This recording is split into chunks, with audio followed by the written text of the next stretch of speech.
She had so many reasons. Bobby never learned how to dance. Even now, after all these years, he still did that same loose goose step that simulated rhythm. She loved to dance, and that was what some called the life of the party. She was irreverent, funny, caustic, and witty, like everyone else in her family. Oh, they were funny people with everybody except themselves. Cruelty to each other was rife. They couldn't help it. They grew up bitter. It came from their mother. She was a cold and unsympathetic person, and she was a bad cook to boot. All of her children spoke badly of her. They had reason to. She wasn't there for them when she should have been. She favored the favored son, neglecting all others. Letty wanted to dance. She did, but her steps were halting. She overcompensated, and soon she too had some kind of goose step, and she hated that. She had been young once been limber. Now she was dying.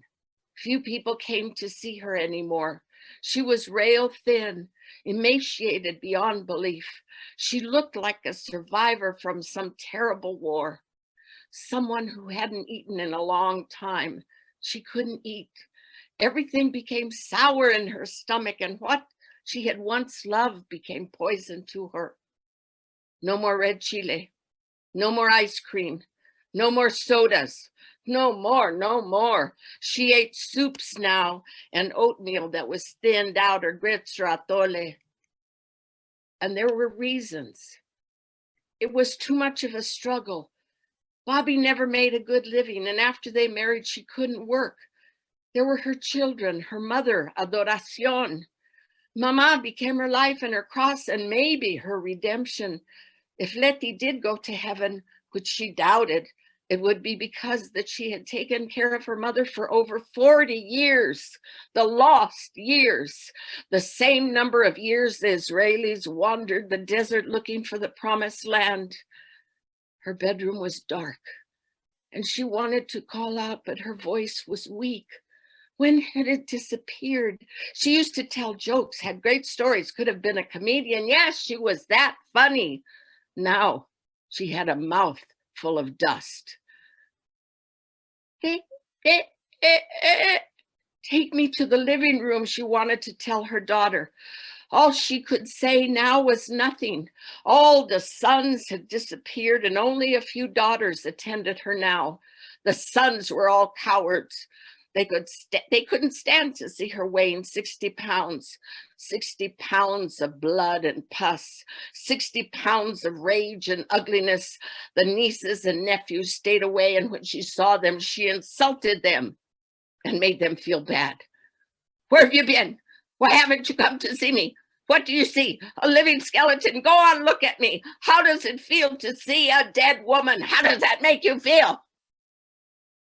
No one wanted to see her rage. No one wanted it to touch them. So they stayed away. She was the woman who made snide remarks, the one who criticized, the one who gossiped, the one who made you feel bad because you didn't love her enough. You had loved her once, found her warm and special. You were friends, and now you wanted to get away from her. She had her reasons. She was always poor when she should have been rich. She should have had a lovely home, but it was always messy. The help was poor girls from Mexico who never stayed long. They always left after a week or two and never recommended anyone to take over. One of them told her that her son was a mujeriego. They were disgraceful. He had tried to touch her and do things to her. Letty didn't believe them. The girl accused her of the sons and of the others of trying to rape her. That's the kind of sons you have. Right then and there, she asked the girl to leave and threw her clothing out of the door. Liar! You're a liar! Her brothers were that way. Oh, but not her son. It wasn't true. It wasn't true that her sons had turned out like their uncles. She didn't want to think about it. The girl was a whore. They were all whores. It's true. It was true that her daughter had babies out of wedlock. She and Bobby had sent her away, but then she came back and she got pregnant again. Hi, How did she become that kind of person? And yet, here she was. She was the one who cleaned her mother now and wiped her when she bled down there and flowed that dark black stew of blood and fecal matter. It was she who fed her the watery gruel that kept her alive. Now Letty couldn't eat, and yet she had her reasons. She had tried to be a good mother, and yet she was cold like her mother, Adoracion. She carried the hardness in her genes. She wasn't fully capable of loving. She and her brothers didn't know what love was. And yet there was Bobby. That was the time she was special and alive and full of joy. She wanted to get a college degree, become a professional woman, have a nice home. She wanted those things, but they were never granted her. She had her reasons. They were many. They were profound reasons. No reason to struggle with it anymore. No reason to say yes, no, or maybe so. Mama was gone, and after all these years of hard work, breathing was a struggle. Children leave and don't visit. Daughters find ways to shame, and sons become enemies, and so do other relatives. Some of them you talk to, and some of them you don't. The ones you dislike avoid you, and you them. You chalk it up to their personalities, and yet you were the unlikable and unlovable one, and you had your reasons. You tried to protect yourself. You wanted the best for the family. You tried to give your children hope. You had your reasons, but no one understood. How could they? They turned away. They never listened. Yes, you were bitter. You had your reasons. There was too much disappointment, too much work, too much lack, too much disorder. Everybody clamoring. The inside of you got lost. You never danced the way you did with abandon and joy. You had your reasons. Oh, those days were far away for what would never would be. You had your reasons. No one to listen to you except those few.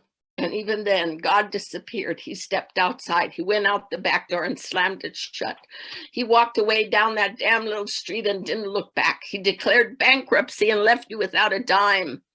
The dime was never yours. The dime was borrowed. It should have been yours, but it never was.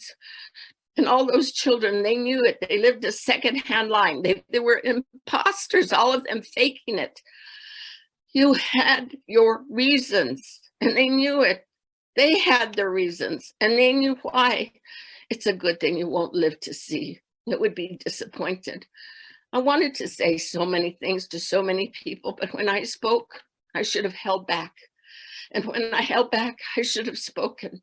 I was hard, and there was a reason. My people were hard and unforgiving and unloving and cold, and yet I remember my mama. She did hold me close most of the time. She was so cold. She couldn't help herself. She had her reasons. We had our reasons. We were proud people who had nothing and deserved more. We came from people who once had, once owned, once knew, once loved, and we were bereft. What happened? Who was the woman who cursed us and brought this vengeance to our family? She's in the past of us. She had her reasons. And that man, who was he? Our great-great-grandfather, the one who began it all. They had their reasons. It was raining.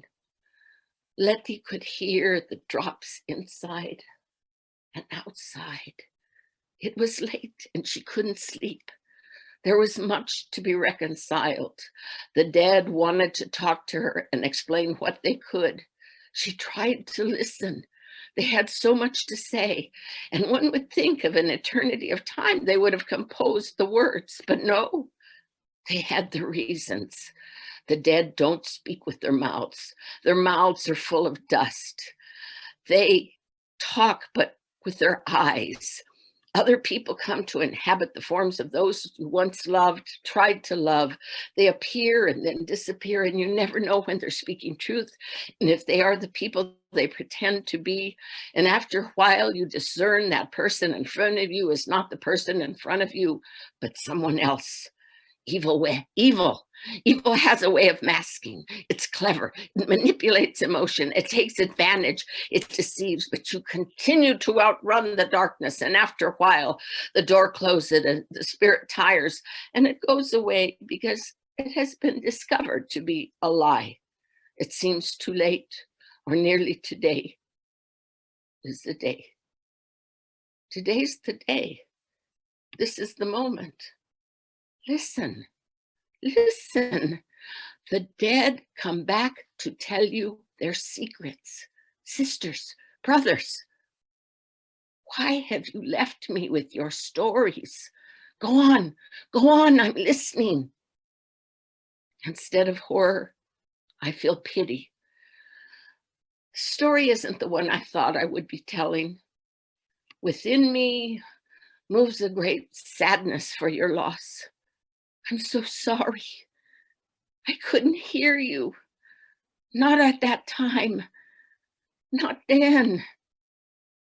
I had my reasons. The rain? It stopped.